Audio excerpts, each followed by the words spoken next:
Bom dia, que possa Jesus prosseguir nos envolvendo nas duas vibrações do seu amor e da sua paz. Jesus, a luz do mundo. Se nesse momento nós permitíssemos Jesus sentar ao meu lado, ao seu lado,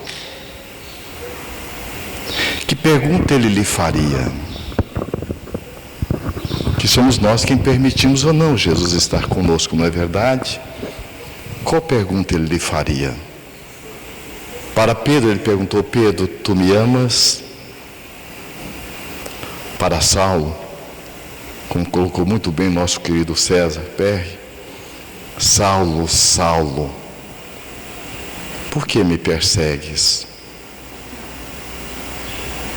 Para Judas, quem de nós teríamos condições de dizer assim, sabendo que o amigo equivocado veio ao encontro dele para realizar a senha da sua prisão com um beijo? Ele pergunta: amigo, a que vens? Para aqueles que o buscavam, tu crês que eu possa te curar?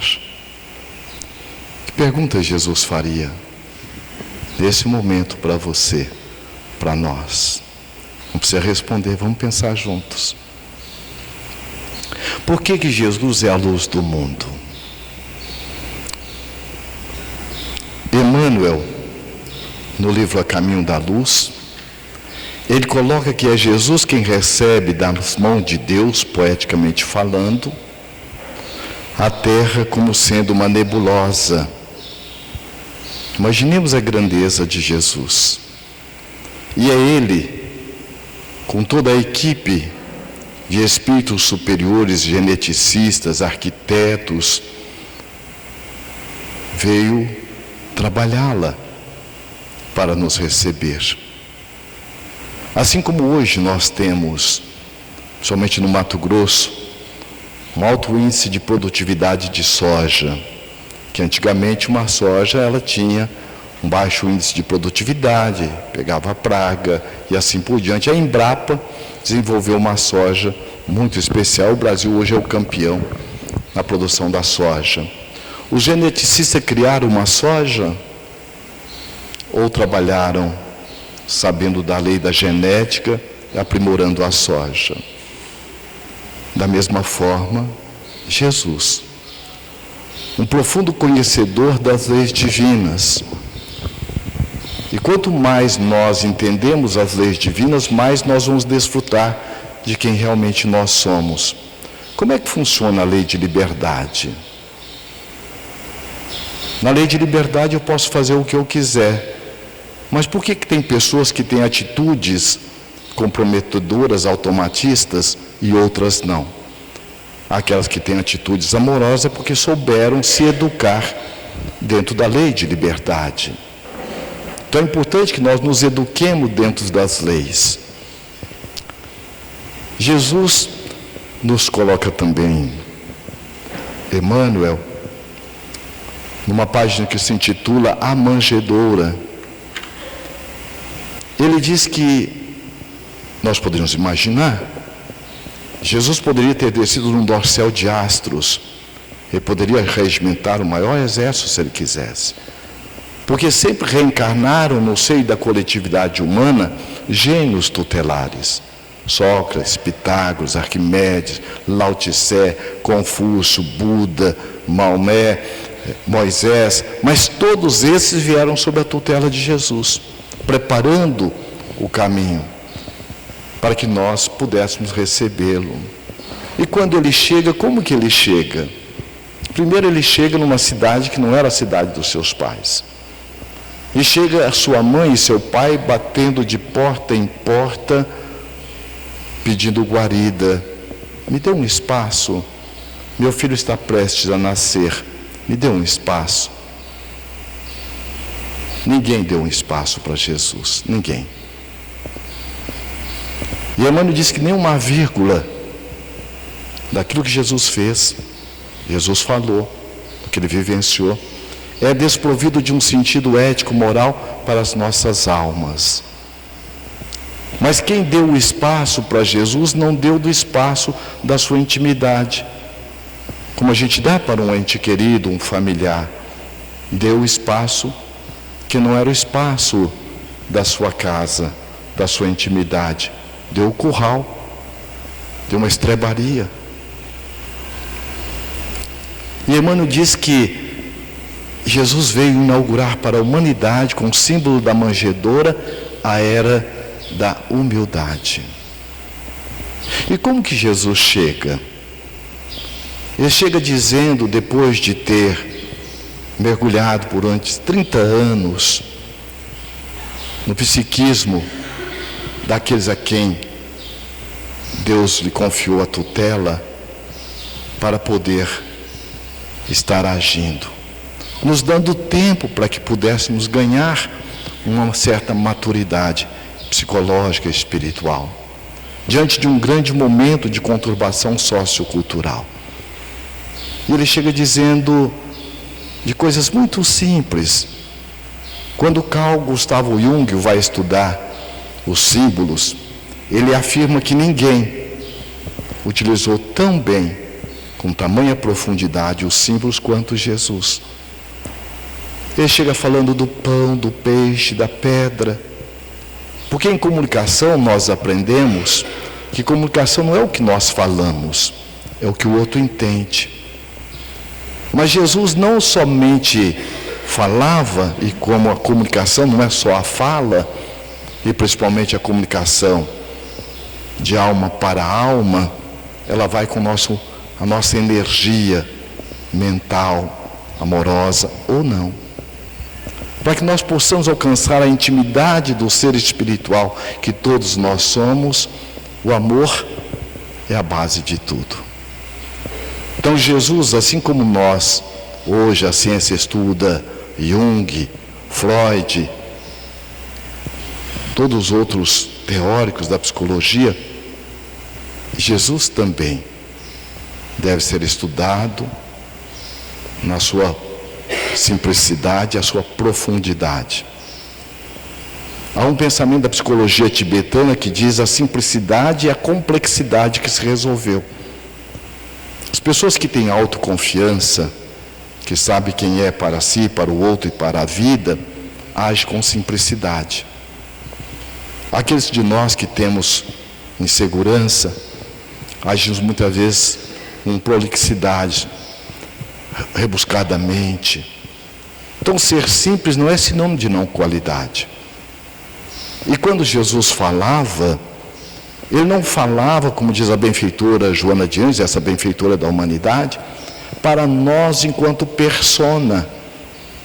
As falas de Jesus falava pela sua energia amorosa e a sua atitude, a intimidade nossa enquanto ser espiritual, enquanto filho de Deus, aprendiz da vida, herdeiros do universo.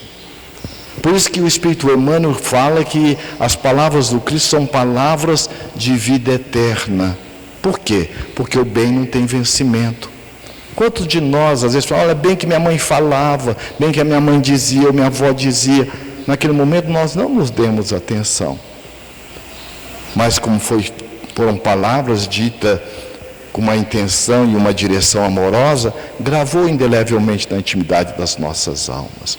É por isso que Jesus realmente, ele é realmente a luz do mundo e muito mais. Vejamos aqui esse historiador e filósofo e filólogo, escritor francês Ernest Renan. Ele já dizia, Jesus, ele é o homem incomparável, ele é tão grande que dividiu a história da humanidade antes e depois dele.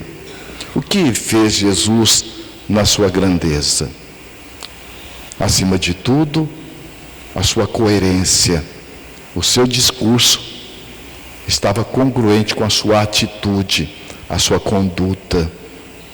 Em nenhum momento Jesus censurava, criticava, mas em nenhum momento ele deixou de pontuar devidamente. Não há dubiedade na fala do Cristo, nem nas suas atitudes. É por isso que realmente Jesus, ele é a luz do mundo. Vejamos aqui esse outro teórico, ele diz o seguinte, olha, que é o Peter, né, John?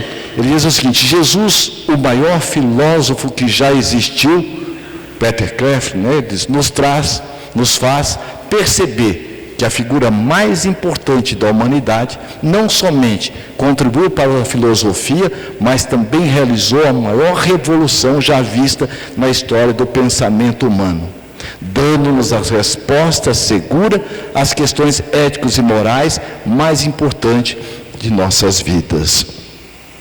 Há valores que não se compram e há valores que não caem de moda, principalmente os valores éticos e morais.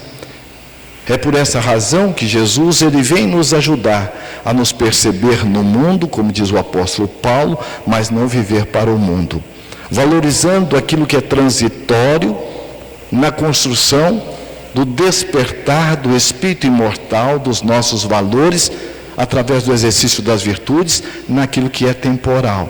É o meu nome, é a minha posição social, minha posição financeira, é a família, é tudo aquilo que é transitório. E Jesus então afirma: não amontoeis tesouros em que a traça corrói, a ferrugem consome, o ladrão rouba.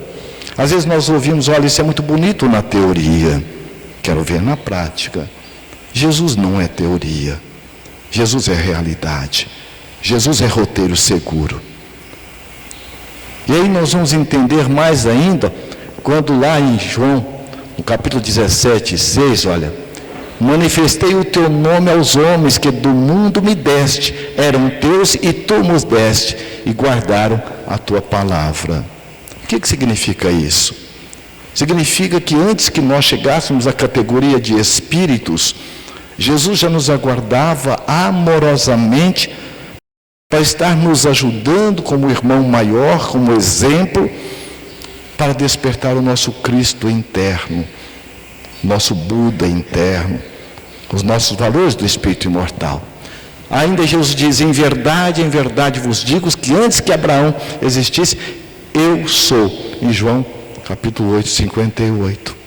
Aqui esse capítulo ele vem justamente logo depois, e pegando um exemplo do Cristo, quando ele está na praça e foi levada aquela mulher arrastada pelo cabelo, aliás, pelo próprio marido, como diz Amélia Rodrigues, e atirado nos pés do Cristo. Estavam ali os doutores da lei e toda aquela multidão querendo complicar Jesus. Mas nunca Jesus foi tentado, porque ele é luz. Tentação é treva, é fraqueza. Jamais a treva domina a luz. Então nós vamos perceber que em nenhum momento Jesus caía em alguma cilada, porque ele é a luz do mundo. E naquele momento, quando atira a mulher aos pés do Cristo, diz: essa mulher foi apanhada em adultério. Diz a lei que devemos apedrejá-la. E tu que dizes? Então, naquele momento, Jesus nos ensinando a ver texto e contexto. Qual que é o texto? O texto é: a mulher foi apanhada em adultério. Diz a lei que devemos apedrejá-la, então vamos apedrejá-la com base no texto. Mas Jesus nos deixa o exemplo para refletirmos texto e contexto. Naquele momento, Jesus, perpassando o olhar por aqueles que ali estavam, ele olha a mulher em profunda situação de penúria moral, na situação que ela se encontrava, e diz: aquele que estiver sem nenhum pecado, atire a primeira pedra. Aquele de nós que não precisamos de indulgência, que não precisamos da compreensão do outro, que chegamos onde chegamos, não foi isento de ajuda de alguém que agiu conosco generosamente, agiu conosco caridosamente. Aquele que estiver realmente sem nenhum pecado, sem nenhum conflito pessoal, não precisar de perdão, não precisar de indulgência, de compreensão, atire a primeira pedra. Veja que Jesus, a todo momento, ele trabalhava fazendo questionamentos, perguntas. Porque perguntas é como se fosse uma chave que eu enfio na fechadura, ou eu abro a porta, eu fecho a porta. Por que Deus está fazendo isso comigo? Fechei a porta.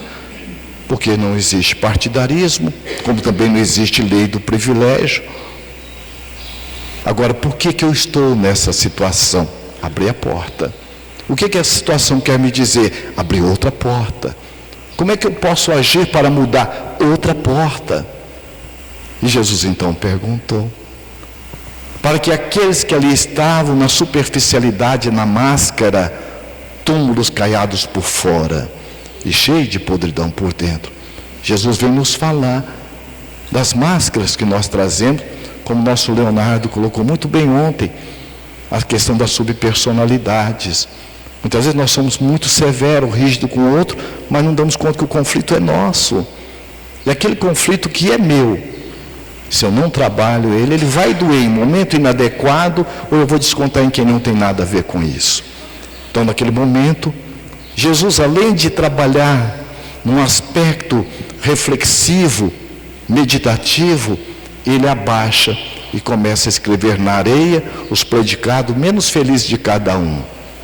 Olha a ética, olha o respeito à dor do outro. É por isso que o Espírito André Luiz diz: o mal não merece comentário, merece reflexão. Naquele momento, Jesus começa a escrever os defeitos, os movimentos egóicos de cada um. E cada um que olhava foi saindo de fininho, os mais velhos, depois os mais novos. Está lá no texto. Por quê? Os mais conturbados. Agora, por que Jesus escreveu? Porque, além de trabalhar de uma forma reflexiva e emocional, ele ajudou também cognitivamente as pessoas estarem refletindo. E quando saíram todos, Jesus, naquele momento agora, diante da mulher, e sabendo mais ainda, deixando uma lição profunda, porque a lei não é para todos. Ali estava a adúltera, ela estava adulterando sozinha. E onde estava o adúltero?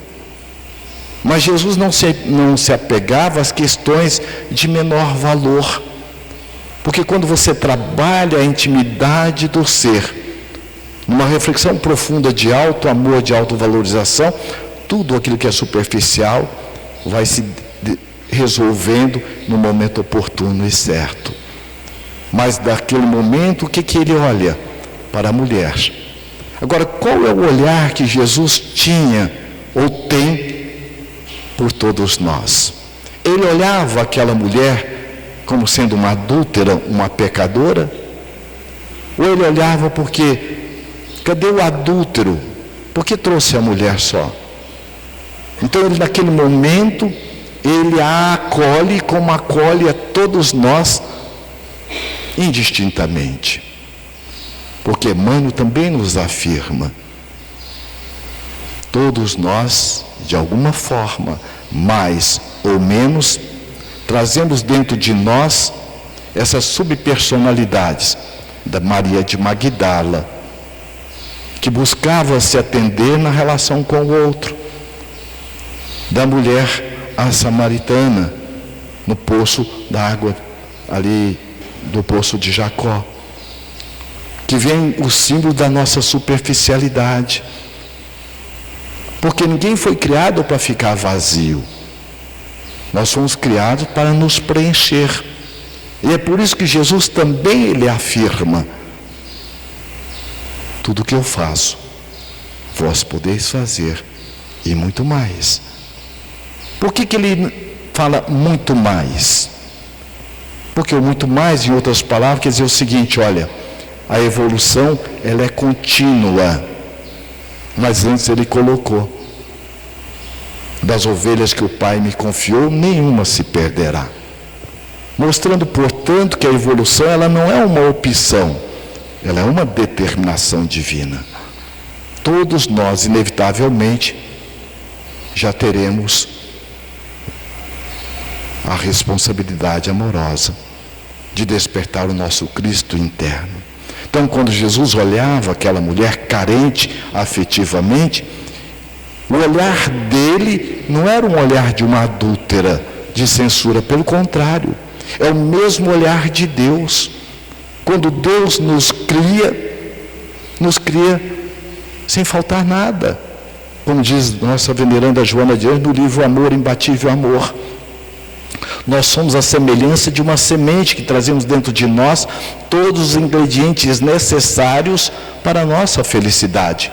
Assim como a semente tem dentro de si todos os elementos necessários para despertar a árvore que a tipifica.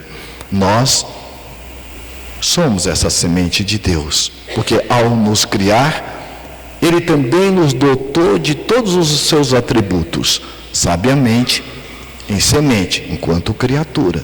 Ele é o Criador. Mas Deus é infinito. A questão número 3 do Livro dos Espíritos, Kardec nos fala de alguns atributos de Deus. E nós? Qual é o atributo correspondente? Somos imortais. Deus, Ele é onisciente, onipresente. E nós marchamos em busca da nossa autoconsciência. Então, naquele momento, Jesus acolhe amorosamente, com todo carinho, porque Ele viu naquela mulher carente afetivamente, como viu também na samaritana, no poço de Jacó, alguém que estava em busca de algo, estava bem intencionada, mas mal direcionada. E Jesus é a direção segura. É por isso que Ele afirma: eu sou o caminho da verdade e da vida. Ninguém vai ao Pai senão por mim. Eu sou o caminho. Você quer ser feliz? Você quer ter paz de espírito? Faça, olha, essa é a forma como você vai proceder. Ele é o caminho. É como eu posso fazer. Mas fazer como? Em sintonia com a verdade. O que é a verdade? As leis divinas. Quando eu ajo no caminho de uma forma em sintonia com as leis, eu também vou ter vida, e vida em abundância. É o que Ele também disse: eu venho para que tenhais vida, e vida em abundância. O Espírito Eurípides Barçanufo, no livro O Espírito da Verdade, na lição de número 12, ele diz: viver por viver, todos nós vivemos, mas poucos são aqueles que vivem acrescentando algo mais daquilo que é o trivial do nosso dia a dia, aquilo que faz a diferença. São aqueles que se fazem com o que faz e traz outros juntos, porque inevitavelmente nós somos seres eminentemente sociais. Quando está na questão 459 do Livro dos Espíritos, interfere os espíritos na nossa vida, em nossos pensamentos, muito mais do que imaginais, a tal ponto que de ordinário são eles quem vos dirigem. Então nós vamos perceber que nós estamos ao mesmo tempo sendo influenciados, também nós estamos influenciando, mesmo que não queiramos. Então Jesus nos convida a estarmos sendo esses co-criadores e colaboradores nesta sintonia. E logo depois, abraçando carinhosamente, amorosamente, a mulher carente afetivamente, como Ele faz com todos nós, Ele afirma: vai em paz. E busque meditar, refletir. É no outro que você vai te encontrar. Falta alguma coisa dentro de você para que você te faça feliz? A benfeitora Joana de Ângeles, caridosamente, nos ofereceu um prefácio de um livro, através da generosidade e o carinho do nosso querido Divaldo Pereira Franco. E no prefácio do livro ela diz assim, entre outras coisas: o que te falta não te faz falta. Como que me falta não me faz falta? Porque não está no nosso programa. Ninguém é jogado no mundo. Nós passamos por um programa minucioso, amoroso, por benfeitores espirituais que já alcançaram essa altitude do amor. E muitos de nós que não tínhamos créditos para poder reencarnar, eles nos emprestam. E aí nós vamos entender que naquele momento Jesus abraçando, diz: vá, filha, não tornes mais a pecar para que não suceda o pior. Naquele capítulo. Por quê? Antes ele disse: olha, vigiai e orai para não cair em tentação. Todos nós estamos sujeitos a tropeçar. Por isso que Allan Kardec diz que o mal em si, ele não existe. O que existe é o bem. O mal é fruto da ignorância. E nós temos 3 níveis da ignorância: do não saber, do não sentir e do não vivenciar.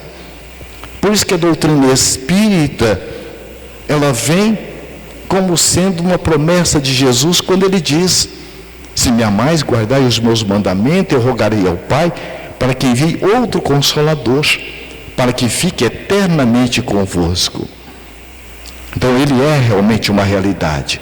Como diz aqui, olha, no livro Caminho, Verdade e Vida, né? Emmanuel nos coloca nessa lição 142, ó. Ele é o Senhor único depois de Deus. Primeiro, ele coloca justamente, olha, Cristo é a linha central de nossas cogitações. Cristo, ele é a porta para todos os nossos enigmas. Ou recordando a alma querida de Estevão, no livro Paulo e Estevão, que o nosso César colocou muito bem, quando Saulo está na casa do caminho, Estevão diz: Jesus é a chave para todos os enigmas, e Moisés é a porta. Nós adentramos por Moisés, mas temos a possibilidade de ter o Cristo como a chave de abrir todos os nossos conflitos e nos encontrar amorosamente. Então ele diz justamente: ele é o Senhor único depois de Deus para os filhos da terra, com direito inalienável, porquanto é a nossa luz do primeiro dia evolutivo, e adquiriu-nos para a redenção com o sacrifício do seu amor. Então veja que Jesus assume a nossa tutela, não somente por amor, mas por testemunho, mostrando com isso que a vida não dá presente. A vida nos oferece recompensa fruto do nosso trabalho. É por isso que Jesus coloca cada um conforme as suas obras. Então ele ainda diz mais, olha, sempre nos lembrando, o Filho do Homem não veio para ser servido, mas para servir e para dar a sua vida em resgate de muitos. Está em Mateus, capítulo 20 e 28. Nós vimos aqui, né, os desafios que é para nós estarmos vivendo no nosso dia a dia. Porque, segundo Emmanuel, a Terra é um grande hospital-escola. E se é um grande hospital-escola, tem um currículo. E o ano letivo vai terminar para todo mundo. Agora, aqueles de nós que malbaratamos o currículo escolar, ou o currículo reencarnatório, vamos ter um sabor quando o ano letivo terminar para todos nós. E o fato é que todos nós estamos na fila. Agora, aqueles que souberam aproveitar a oportunidade, nós vamos ter um outro sabor. Então, quando ele coloca que ele veio justamente para dar vida em resgate de muitos, nos convidando a dar nossa vida da ociosidade, do medo, da insegurança, da menos-valia, em prol das virtudes. Quando ele coloca o bom pastor dá a vida para as suas ovelhas. O que são as ovelhas? São as nossas virtudes. Então o bom pastor é aquele que reconhece no momento de dificuldade, de egoísmo, de medo, de insegurança, porque isso tem uma energia mental, tem uma energia psíquica. Nosso Leonardo colocou muito bem, nós ouvimos isso aqui. E essa energia, ela é um desvio do nosso potencial criativo. Então o bom pastor, ele vai trabalhar se acolhendo e dar o testemunho para estar vivenciando plenamente naquilo que realmente a vida está nos pedindo. Allan Kardec, na Revista Espírita, ele conta o caso de Joseph Pré. A neta estava na reunião mediúnica na Sociedade de Estudos Espíritas em Paris, e Joseph Pré coloca que está em sofrimento e havia desencarnado há mais de 20 anos. E ela pergunta: mas vô, como pode o senhor estar em sofrimento? O senhor era um homem bom, um homem honesto, um homem justo, Um homem que tem tantas ruas com seu nome, tem instituições com seu nome. Naquele momento, movido de profundo entendimento e compaixão, ele diz à neta: ó, minha neta, há uma diferença muito grande em ser bom, honesto, justo diante dos homens, e bom, honesto e justo diante de Deus. Porque não adianta nós estarmos enganando o outro, porque ninguém engana a si mesmo. Então Jesus veio justamente para estar nos ajudando a fazer esse entendimento conosco mesmo. Jesus, quando falava, ele falava entendendo a dor da alma humana de cada um. E para cada um ele tinha uma palavra de estímulo, nunca tratando ninguém como coitadinho ou como incapaz. Mas sempre ele perguntando: tu crês que eu possa te curar? Então levanta-te, ande. A conduta de Jesus é a conduta do nosso anjo de guarda, é uma conduta de empatia, não de simpatia. A conduta de empatia é estar com, sem querer fazer por. Quando nós estamos no avião, a comissária diz: olha, se houver uma despressurização, cairá máscaras de oxigênio, coloca primeiro em você, depois quem estiver ao seu lado, principalmente se for uma criança. E eu ouvi outro dia uma senhora dizendo, uma mãe dizendo: como que eu vou fazer isso? Se eu estou com meu filho, eu sou mãe. Vai desencarnar os dois. Isso é simpatia. Simpatia, eu me envolvo com o lado da deficiência, não da qualidade. Um bebê, quando chora no berçário, todos os bebês choram juntos. Isso é simpatia, mas a dor é do primeiro. Então eu me desesperar, eu entrar num padrão de ansiedade, que o nosso Leonardo colocou muito bem, que é excesso de futuro, fico preocupado, ou então eu fico pós-ocupado, que aí é a depressão, quando eu vi muito bem.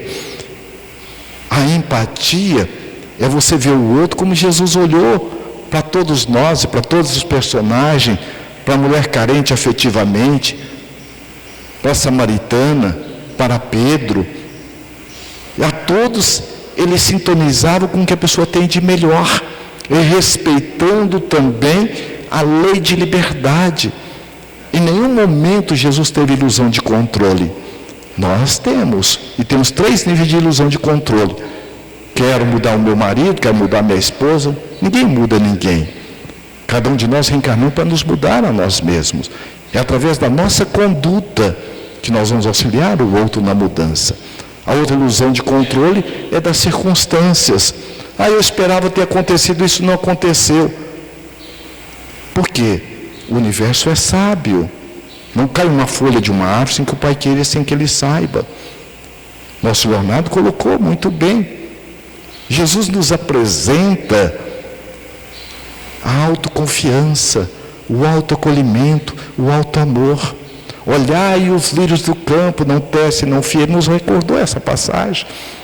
Nem Salomão, com tamanha riqueza, conseguiu vestir-se com tamanha beleza. Ouça os pássaros, não planta, não colhe, não morre de fome. Jesus está estimulando a inação? Não. Ele está nos estimulando a autoconfiança. Confiança em si, confiança na vida, confiança em Deus. Nunca a maré está contra o nadador. É o nadador que está de costa. Porque a natureza é sábia. Então Jesus, a todo momento, ele vem nos dar este exemplo. E mais ainda, o seu carinho, a sua amorosidade para com todos nós. No dado momento ele diz: se me amais, guardai os meus mandamentos, e eu rogarei ao Pai que envie outro Consolador para que fique eternamente convosco. Eternamente nenhum de nós vamos estar lá cordeiro, só serve para essa encarnação. Então esse Consolador não viria centrado numa persona. E ele chega como sendo atestado de óbito da morte, e chega à semelhança do microscópio ou telescópio, que não veio criar nada, mas veio desvendar um mundo novo. No dia 18 de abril de 1857, na cidade de Luz, Paris. E quem foi que criou? Ninguém. Ele buscou um eminente pedagogo e político, Leon Denis Rivaio, um homem que conhecia de antropologia, de sociologia, de magnetismo, um verdadeiro cientista social, além de ser um pedagogo por excelência, que foi beber na fonte de Henri Pestalozzi em Verdun, na Suíça, que é um dos pais da pedagogia moderna, que até Henri Pestalozzi, a criança era tida como sendo um mini adulto. E Henri Pestalozzi chega dizendo: educar é coisa do coração. E quando o professor Rivaio, pela primeira vez, vai assistir o fenômeno das mesas girantes, que as perguntas que eram feitas banais pelas mesas, ele parte de um método dedutivo. Como é que pode a mesa não ter cérebro responder de forma tão inteligente? Mesmo as perguntas sendo os banais. Sendo convidado por um amigo de nome Sr. Fortier, na casa da Madame Prenay-Maison, e ele percebe que está diante de um profundo tratado de filosofia, de ciência e de religião. A filosofia comportamental, amar o próximo como a si mesmo, que nos ajuda num processo de autotransformação e, ao mesmo tempo, estarmos auxiliando aqueles que gravitam em torno das nossas vidas, amorosamente. E dentro de um método dedutivo, a ciência, porque todos os postulados da doutrina espírita são passíveis de serem comprovados, mas ele foi buscar uma fonte incomparável, que é Jesus. É Jesus de volta para todos nós. E nós temos este manancial, esse telescópio, esse atestado de óbito que mostra que a morte, ela não é o fim, que o nascimento não é o começo. Quando nós adentramos a doutrina espírita e oportunizamos que ela adentre a nossa intimidade, faz a diferença. Estivemos no mês de setembro no Rio Grande do Sul, visitando várias cidades. Muitas foram inundadas. Eldorado, até a igreja foi inundada. Mas numa dessas cidades, após uma palestra falando sobre a esperança, acercou-se de nós uma senhora e disse: eu amo esta casa, porque nesta casa eu aprendi um Jesus o não crucificado. Eu aprendi um Jesus que está onde eu permito. Um Jesus sol, que quando nós não nos colocamos na sombra do medo, do egoísmo, Ele está presente. E esse Jesus, eu sinto muito mais agora a sua manifestação nesta casa, principalmente daqueles que aqui laboram em seu nome. E naquele momento eu recordei aquela mensagem de Humberto de Campos, a primeira pregação, quando Jesus estava na praça e o doutor Dalei Renan pergunta: peregrino, o que fazem pela cidade? Busco, entre outras palavras, resumindo, a edificação do reino dos céus, na intimidade das criaturas. E ele, não entendendo, pergunta: mas cadê os seus colaboradores? Os meus colaboradores estão aqui, virão de todos os lugares. E ela foi e disse: nesta casa eu pude sentir o que é verdadeiramente uma família espiritual, o que é a presença de Jesus. E ela contou o caso dela. Ela disse que o esposo, quando a água vinha subindo, numa tentativa de deter a água, ele se desequilibra e a correnteza o leva. 2 dias depois, o corpo é encontrado. A mãe, que estava no andar de cima da casa, e a água foi subindo ela, com as 2 filhas, 10 e 8 anos. Subiu a cama da mãe até onde pôde, até encostar no teto. Num dado momento, ela dizendo: minha mãe segurou a minha mão e disse: minha filha, salva as minhas netas, salva suas filhas, minha filha. Nós conhecemos Jesus e sabemos que não há desamparo quando nós o buscamos com carinho e ternura. Salve as minhas netas. Eu irei orar, pedir aos bons espíritos que, se eu tiver que desencarnar, eu faça com serenidade e com confiança que Jesus não desampara ninguém. E eu, com as minhas filhas, conseguimos romper o alçapão e fomos para o telhado. Quando chegou aquela ajuda anônima, E voltamos para ver. O corpo da minha mãe estava boiando. Fui levada para o abrigo. Eu e as minhas 2 filhas. Naquele momento, totalmente perdida, confusa, quando aquela ali, a Mariana, minha amiga, me reconheceu aqui da casa. Ela foi e disse: não, você não vai ficar no abrigo, vem comigo.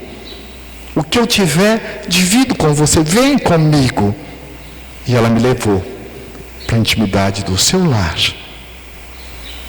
Dividiu o pouco que tinha comigo e com as minhas filhas, a roupa dela, a roupa das filhas dela.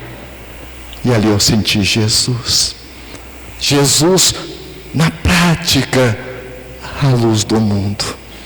E logo depois ela foi e disse, agora que já se passam alguns meses, a semana passada tivemos uma informação.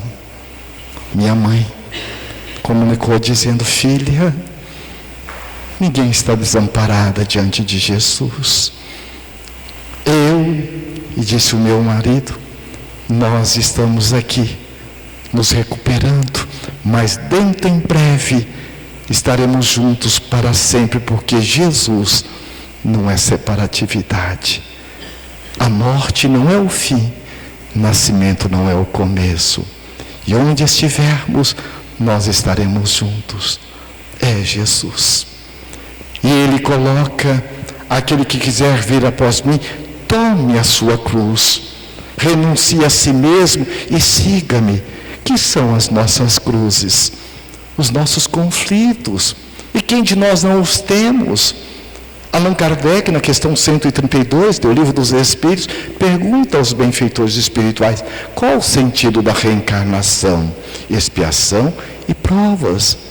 Então, para que eu possa demonstrar o amor de Jesus, primeiro é comigo, como está na questão 625, quando Allan Kardec pergunta qual o ser mais perfeito que Deus nos concedeu como modelo e guia da humanidade.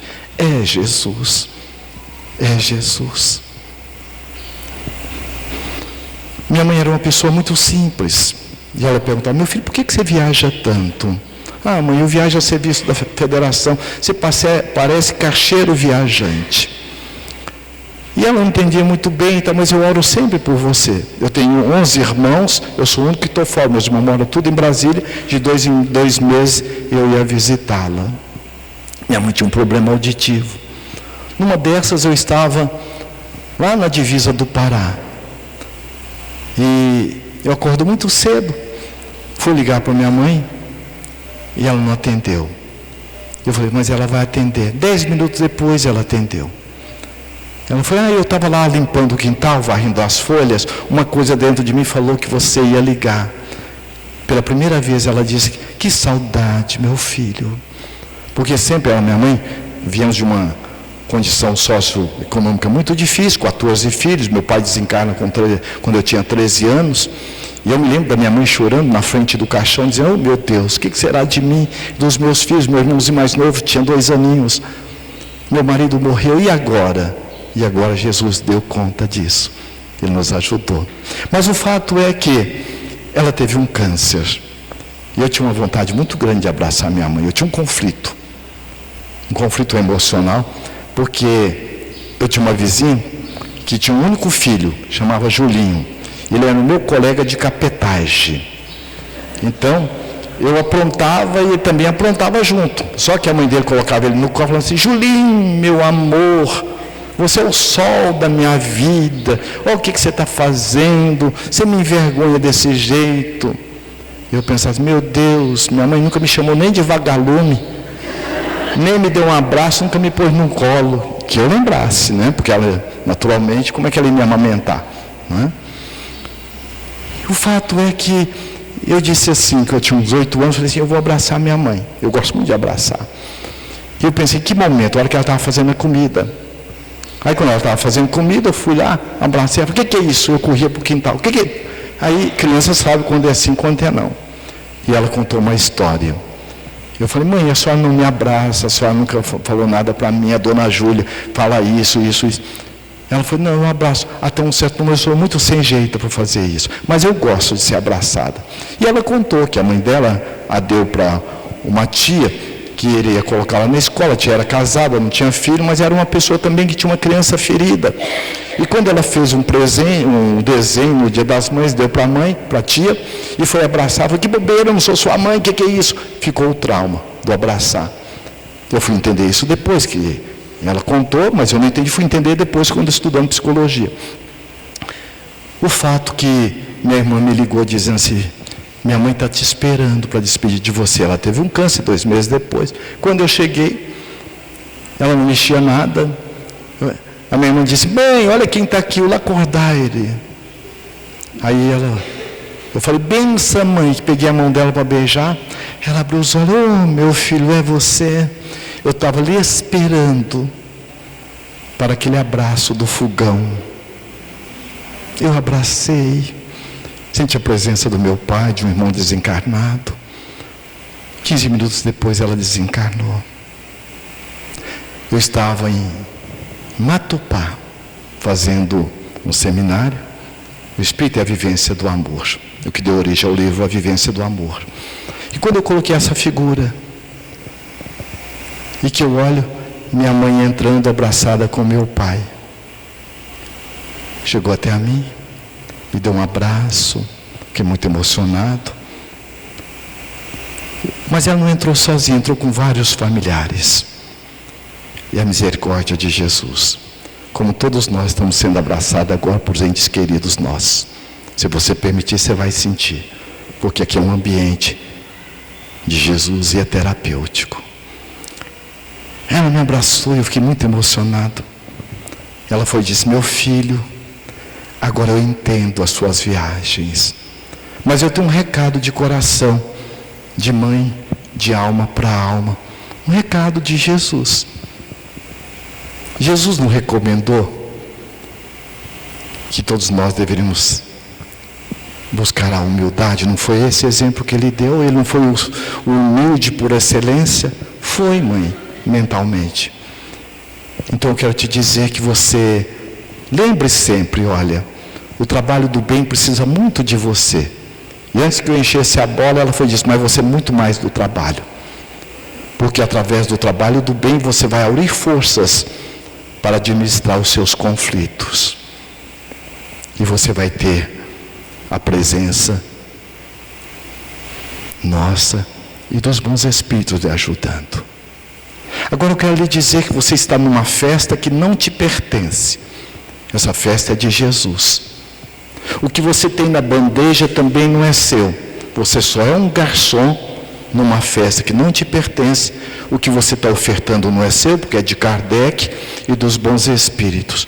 O que é seu é só o seu jeito de servir. Eu fiquei muito emocionado. E naquele momento eu recordei quando Humberto de Campos coloca no livro Boa Nova aquela mulher que era sonhadora, aquela mulher além do seu tempo, Joana de Cusa, que estava num conflito familiar como a maioria de nós os temos. Mas como diz Emmanuel, a ajuda sempre chega na frente antes da dificuldade, antes do problema. Deus é amor.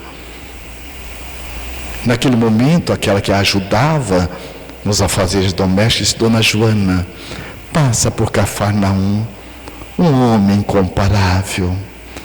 Ele fala que existe um Pai de justiça, de amor, que a casa desse Pai há várias moradas.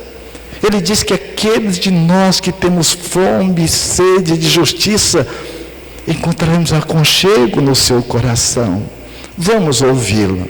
E Joana de Cusa, disfarçadamente, se envolveu no meio do povo, e quando ela ouve Jesus, vinde a mim, todos vós que achais sobrecarregados e oprimidos, eu vos aliviarei. Aprendei comigo, que sou manso e humilde de coração, e encontrareis descanso e repouso para a vossa alma. Porque o meu jugo é leve, meu fardo é suave. Joana de Cusa bebia aquelas palavras quais gotas de orvalho no deserto da dor da sua alma.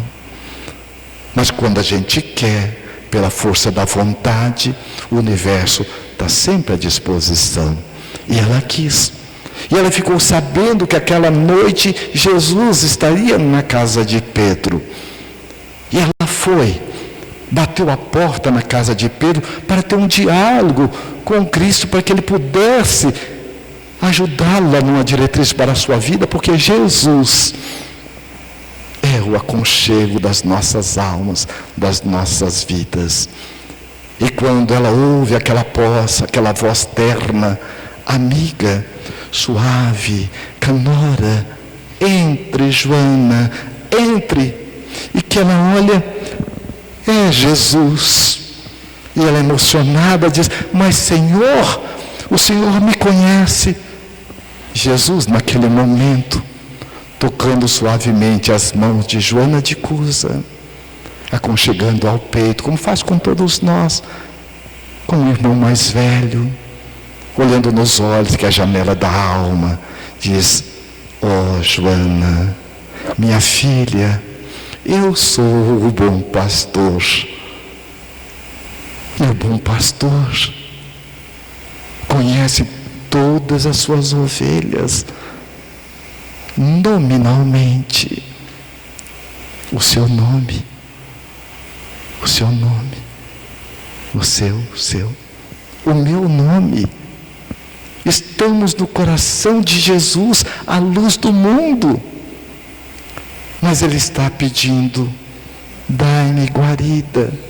Eu quero renascer na intimidade da sua alma.